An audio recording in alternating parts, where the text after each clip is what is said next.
नमस्कार, बहुत स्वागत है आप सभी का। आप देख रहे हैं पहाड़ प्रभात। मैं हूं आपके साथ जया मिश्रा।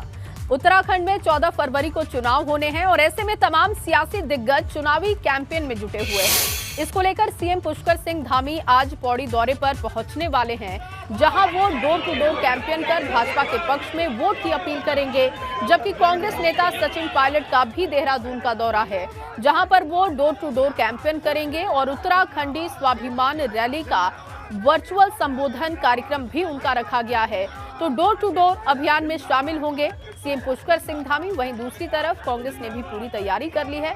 सचिन पायलट आज देहरादून के दौरे पर होंगे।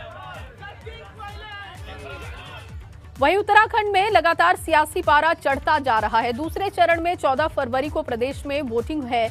ऐसे में नेताओं ने पहाड़ पर अपने पक्ष में माहौल बनाना शुरू कर दिया है। इसी कड़ी में आज कांग्रेस के दिग्गज नेता और राजस्थान के डिप्टी सीएम सचिन पायलट उत्तराखंड पहुंच रहे हैं। सचिन पायलट यहां पर पार्टी के लिए प्रचार करेंगे। Sachin Pilot door to door campaign करेंगे और लोगों से कांग्रेस को वोट देने की अपील करेंगे। इसके अलावा 2 फरवरी को प्रियंका गांधी वाड्रा उत्तराखंड में वर्चुअल रैली को संबोधित करेंगी, जबकि 5 फरवरी को राहुल गांधी की भी उत्तराखंड में वर्चुअल रैली है। हालांकि आज के सचिन पायलट के कार्यक्रम के बारे में आपको बता दें कि सचिन पायलट देहरादून में राजपुर रोड विधानसभा में प्रचार करेंगे, जिसके बाद दोपहर करीब 12:30 बजे एक प्रेस कॉन्फ्रेंस भी वो करने वाले हैं। साथ ही उत्तराखंडी स्वाभिमान रैली को भी वर्चुअली संबोधित करेंगे। तो बहुत कम समय बचा है और ऐसे में सभी दलों की तरफ से तैयारी पुरजोर की गई है। उत्तराखंड में सियासी सरगर्मी तेज है। देहरादून में आज Sachin Pilot door to door campaign करने वाले हैं।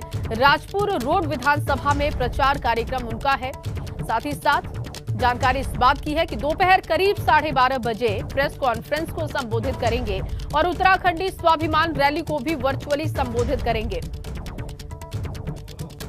और आगामी दिनों में राहुल गांधी, प्रियंका गांधी भी वर्चुअल रैली करेंगे उत्तराखंड के लिए।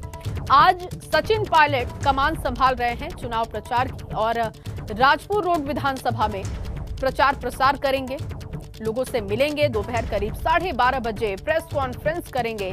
उत्तराखंडी स्वाभिमान रैली को भी वो संबोधित करेंगे। ये वर्चुअल रैली होगी जिसे सचिन पायलट संबोधित करेंगे। उससे पहले Sachin Pilot door to door campaign करेंगे। राजपुर रोड विधानसभा में प्रचार करेंगे सचिन पायलट। साथ ही आपको बता दें कि उत्तराखंडी स्वाभिमान रैली को भी वर्चुअली संबोधित करेंगे सचिन पायलट। आगामी दिनों में प्रियंका गांधी भी वर्चुअल रैली करेंगी, राहुल गांधी वर्चुअल रैली करेंगे। बहुत कम समय बचा हुआ है और ऐसे में कांग्रेस जन जन तक पहुंच रही है। एक एक व्यक्ति तक मैसेज पहुंचे कांग्रेस का, ये कोशिश की जा रही है। इसी कड़ी में राजस्थान के डिप्टी सीएम सचिन पायलट उत्तराखंड के दौरे पर होंगे। फोन लाइन पर पंकज हमारे साथ जुड़ चुके हैं। पंकज, सचिन पायलट का बेहद अहम दौरा है, कई उनके कार्यक्रम हैं, डोर टू डोर कैंपेन भी है। क्या तैयारी उत्तराखंड में दिखाई दे रही है? कब तक पहुंचेंगे सचिन पायलट?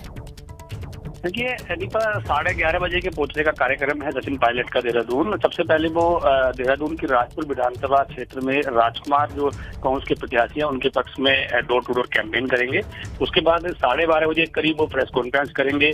जो भी केंद्र सरकार या राज्य सरकार की जो ऐसे काम रहे हैं जिनको बेहतर तरीके से नहीं कर पाए, उनकी जानकारी देंगे। कांग्रेस का क्या एजेंडा होगा, उन तमाम चीजों की जानकारी देंगे। उसके बाद वो एक उत्तराखंडी स्वाभिमान जो यात्रा चल रही है कांग्रेस की, वर्चुअली माध्यम से उसको संबोधित करेंगे। देहरादून के राजपुर रोड पे जो उनका कांग्रेस भवन है, वहां से वर्चुअली माध्यम से इसको संबोधित करेंगे। उसके बाद पार्टी के कुछ पदाधिकारियों के साथ बैठक भी करेंगे। तो आज शाम तक का उनका कार्यक्रम देहरादून का है। उसके बाद लगभग 4:30 बजे करीब वो देहरादून से दिल्ली के लिए रवाना हो जाएंगे। और उसके बाद संभवतः ये भी माना जा रहा है कि 2 फरवरी को प्रियंका गांधी और 5 फरवरी को राहुल गांधी वर्चुअली संवाद भी करेंगे स्वाभिमान यात्रा का। बहुत शुक्रिया आपका पंकज, तमाम जानकारी के लिए। और इस बीच आपको एक और बड़ी जानकारी दे, आज पौड़ी के दौरे पर सीएम धामी भाजपा के प्रत्याशी राजकुमार पुरी के लिए वोट की अपील करेंगे। लगातार सीएम पुष्कर सिंह धामी चुनाव प्रचार की कमान थामे हुए हैं और इसी कड़ी में पौड़ी के दौरे पर सीएम पुष्कर सिंह धामी भाजपा के उम्मीदवार राजकुमार पुरी के लिए वोट की अपील करेंगे। जनता के बीच पहुंचेंगे, पार्टी के लिए वोट की अपील करेंगे। अपने प्रत्याशी राजकुमार पुरी के लिए वोट की अपील आज जनता से सीएम करेंगे। और अगली बड़ी खबर देहरादून से है, जहां पहाड़ पर प्रचार में खलल डालेगा मौसम। इस बात की जानकारी मौसम विभाग की तरफ से मिल रही है। पहाड़ी इलाकों में 2 से 5 फरवरी तक बर्फबारी की संभावना जाहिर की गई है। उत्तरकाशी, चमोली, पिथौरागढ़ में बर्फ पड़ सकती है। रुद्रप्रयाग और बागेश्वर में भी हल्की बारिश हो सकती है, बर्फबारी पड़ सकती है। इसको देखते हुए मौसम विभाग ने अलर्ट जारी कर दिया है। और ऐसे में क्योंकि चुनाव बहुत पास है, तमाम पार्टियां लगी हुई हैं चुनाव प्रचार में, तो थोड़ी दिक्कत हो सकती है चुनाव प्रचार में। 2 से 5 फरवरी के लिए बर्फबारी का अलर्ट है। भाजपा और कांग्रेस के दिग्गज अपने अंदाज में विधानसभा चुनाव को लेकर प्रचार प्रसार में जुटे हुए हैं। इनमें से कांग्रेस के दिग्गज नेता और लाल कुआं सीट से प्रत्याशी हरीश रावत सबसे अलग दिखाई दे रहे हैं। पूर्व सीएम हरीश रावत लाल कुआं विधानसभा सीट से चुनाव लड़ रहे हैं। हरीश रावत ने लाल कुआं क्षेत्र में प्रचार अभियान तेज कर दिया है। इस दौरान हरीश रावत कबड्डी खिलाड़ियों के बीच पहुंचे और खिलाड़ियों का हौसला बढ़ाते हुए दिखाई दिए। इसके साथ ही हरीश रावत युवाओं के साथ कबड्डी भी खेलते हुए दिखाई दिए।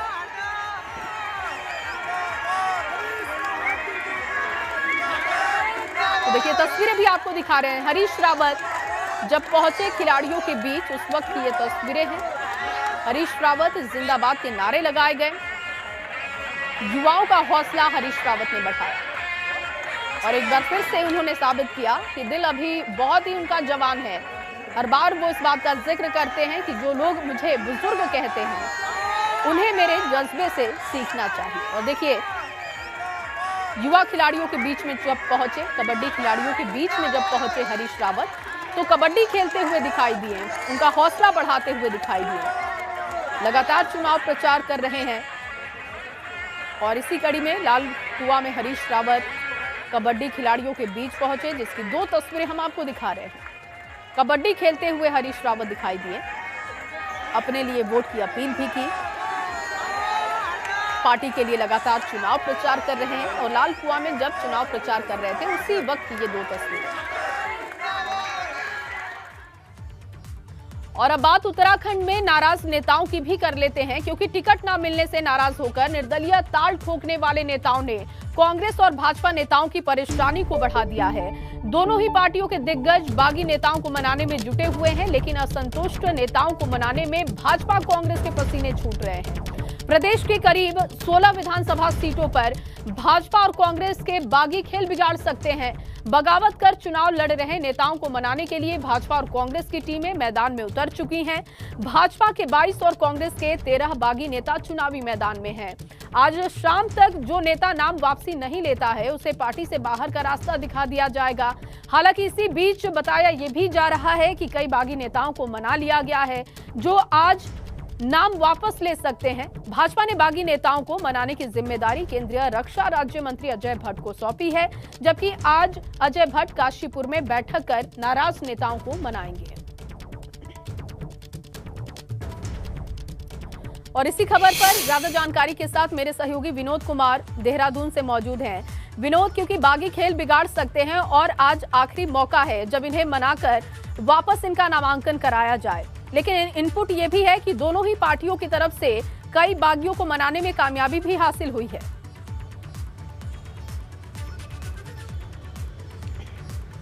बिल्कुल जया, देखिए अभी ऐसी जानकारी मिल रही है कि जितने भी बागी हैं, चाहे भाजपा के हो या कांग्रेस के हो, वो अपने प्रत्याशियों का खेल बिगाड़ सकते हैं, गणित बिगाड़ सकते हैं, लेकिन कोई सफलता जो पार्टी की ओर से वरिष्ठ नेताओं को दी गई थी, उन पे सफलता हाथ नहीं लगी है। चाहे पार्टी के वरिष्ठ नेता और पूर्व मुख्यमंत्री त्रिवेंद्र सिंह रावत हों, उनको भाजपा के तमाम नेताओं को निर्दलीय बागियों को मनाने की जिम्मेदारी दी गई है, लेकिन अभी कोई सफलता हाथ नहीं लगी हुई है। भाजपा की अगर बात करें तो भाजपा के 22 ऐसे बागी हैं जो अपने ही प्रत्याशियों के खिलाफ निर्दलीय उम्मीदवार प्रत्याशी बनकर मैदान में उतर चुके हैं। कांग्रेस के 13 प्रत्याशी हैं जो मैदान में उतरे हुए हैं। दोनों ही पार्टियों के पसीने छूट रहे हैं कि आखिरकार इन तमाम निर्दलीय बागियों को मना लिया जाए, लेकिन अभी कोई ऐसी सफलता हाथ नहीं लगी है। आज नामांकन वापसी का दिन है। नामांकन वापसी के दिन अगर इनके नामांकन वापस होते हैं तो ठीक है, वरना पार्टियों ने इनको निष्कासित करने की भी तैयारी यहाँ पर जया कर ली है कि 6 साल के लिए तमाम जितने भी निर्दलीय बागी मैदान पे उतरे हैं उनको निष्कासित कर दिया जाएगा। अगर बात करें कपकोट हो, विधानसभा कैंट हो, जवालापुर हो, हल्द्वानी हो, लाल कुआं हो, ये तमाम ऐसी विधानसभा हैं जहां पर जो उम्मीदवार लगातार अपना एक आस में थे कि आखिरकार टिकट मिलेगा या नहीं मिलेगा, लेकिन पार्टी ने उन पर भरोसा नहीं जताया है और अंततः ऐसी स्थिति हुई कि उनको निर्दलीय उम्मीदवार बनकर, प्रत्याशी बनकर मैदान में उतरना पड़ रहा है। लेकिन अब दोनों ही पार्टी के पसीने छूट रहे हैं, क्योंकि करीब भाजपा के 22 ऐसे प्रत्याशी हैं जो मैदान में उतरे हुए हैं। कांग्रेस के 13 उम्मीदवार हैं जो निर्दलीय उम्मीदवार हैं, प्रत्याशी हैं, लेकिन अभी भी कोई सफलता नहीं है। आज नामांकन वापसी का दिन है। नामांकन वापसी होती तो ठीक है, लेकिन पार्टी ने एक तैयारी ये भी कर ली है, अगर नामांकन वो नहीं वापस लेते हैं तो उनको पार्टी से निष्कासित भी कर किया जाएगा। अब ये माना जाए जया, क्योंकि अब पार्टी के तौर पर वरिष्ठ नेताओं को जिम्मेदारी दी गई है, चाहे भाजपा की तरफ से पूर्व मुख्यमंत्री त्रिवेंद्र सिंह रावत हों या सांसद अजय भट्ट, माफ कीजिए, रक्षा राज्य मंत्री अजय भट्ट हों, या कांग्रेस के तमाम जितने भी वरिष्ठ नेता हैं उनको जिम्मेदारी दी गई है कि जितने भी निर्दलीय उम्मीदवार हैं उनको मना लिया जाए, ताकि कोई भी ऐसी व्यवधान या फिर कोई दिक्कत कांग्रेस के प्रत्याशी हों या भाजपा के प्रत्याशी हों, उनके चुनाव प्रचार में, उनके चुनाव लड़ने की स्थिति में कोई दिक्कत पैदा ना हो। उससे ठीक पहले आज नामांकन उनका वापस करा लिया जाए, लेकिन अभी भी कोई सफलता हाथ नहीं लगी, ऐसी जानकारी मिल रही है। लेकिन दोनों ही पार्टी के पसीने छूट रहे हैं कि आखिरकार तमाम जितने भी पार्टी के निर्दलीय उम्मीदवार हैं उनको सफलता नहीं मिली है। हालांकि शाम तक देखना होगा कि कितने नामांकन वापस होते हैं। बहुत शुक्रिया आपका तमाम जानकारी के लिए। वहीं हरिद्वार में कांग्रेस में बगावत की आग अभी तक सुलग रही है। कांग्रेस के प्रमोद खारी को टिकट नहीं दिया गया, जिससे उनके समर्थकों में बेहद नाराजगी है। आपको बता दें कि प्रमोद खारी हरिद्वार की लक्सर विधानसभा सीट से कांग्रेस के टिकट के दावेदार थे। बताया ये भी जा रहा है कि कांग्रेस के प्रदेश के बड़े नेता और कांग्रेस हाईकमान आखिर वक्त तक उन्हें आश्वासन देता रहा, लेकिन आखिर में बसपा छोड़कर आए अंतरिक्ष सैनी को कांग्रेस ने लक्सर सीट से उम्मीदवार बना दिया, जिसके बाद से नाराजगी देखने को मिल रही है प्रमोद खारी के समर्थकों में। देखिए, मैं पिछले कई सालों से पार्टी के लिए काम कर रहा हूँ, निस्वार्थ भाव से काम कर रहा हूँ, और मेरे खुद लास्ट समझ में ये नहीं आया कि एकदम से उठा के हमसे पूछा भी नहीं गया और एक भारी आदमी को आगे टिकट दे दिया। और ये पार्टी को देखना है कि जो इन्होंने डिसीजन लिया है, भारी लोगों को टिकट दिया, अब इनको 10 मार्च को शायद पता लग जाएगा कांग्रेस को। मैं तो आज भी कांग्रेस पार्टी का सच्चा कार्यकर्ता हूँ और अभी भी मैं सोचने में मजबूर हूँ कि मैं आगे मेरा क्या डिसीजन होगा वो मेरे कार्यकर्ता बताएंगे। तो जल्दी इस चीज़ का खुलासा करेंगे कि हमें पार्टी में रहना है या आगे कोई दूसरा विकल्प होगा। और अब बात उत्तराखंड भाजपा के संगीतमय संकल्प की। जी हां, रविवार को उत्तराखंड में भाजपा ने अपना चुनावी थीम सॉन्ग लॉन्च कर दिया है।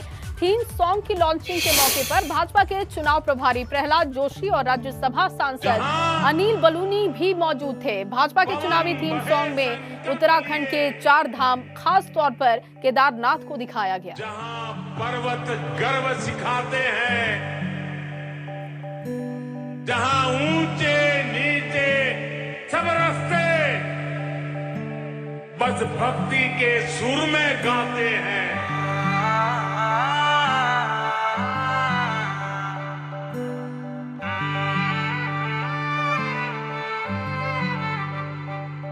जहाँ पवन बहे संकल्प लिए, जहाँ पर्वत गर्व सिखाते हैं,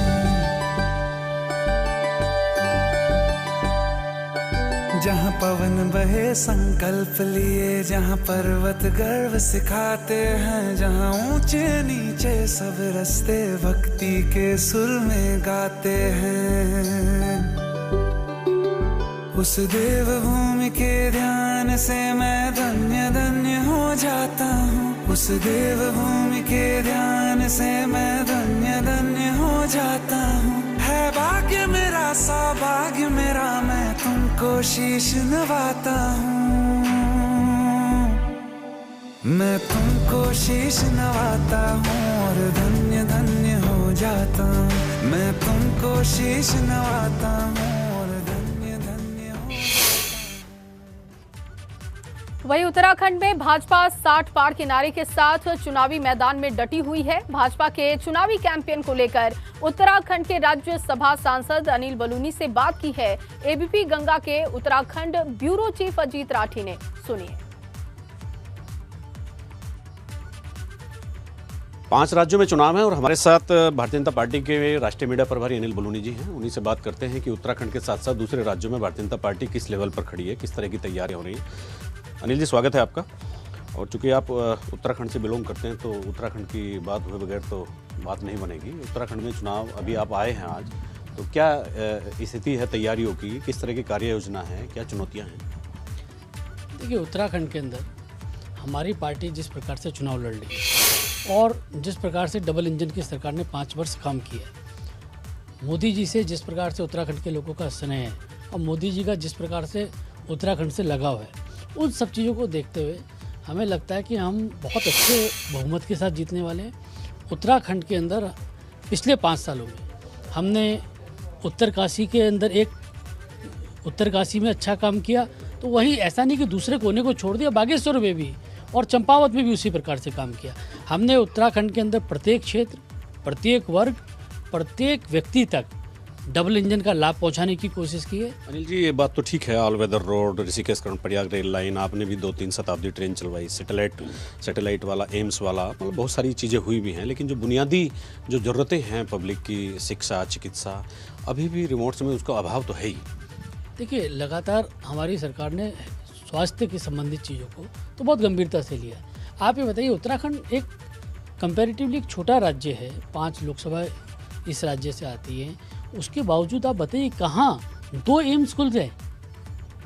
तो बहुत तेज़ी के साथ हम लोगों जो हेल्थ फैसिलिटीज़ है उनका विस्तार कर रहे हैं, उसमें काम कर रहे हैं। आपको ध्यान होगा कि उत्तराखंड के अंदर जो पैरामिलिट्रीज है उससे तक हमने ओपीडी दुर्गम क्षेत्रों में चालू करवाई थी और लगातार उत्तराखंड के अंदर तेज़ी के साथ हम लोग कोशिश में है कि जो हेल्थ फैसिलिटीज़ है और उनका विकास हो।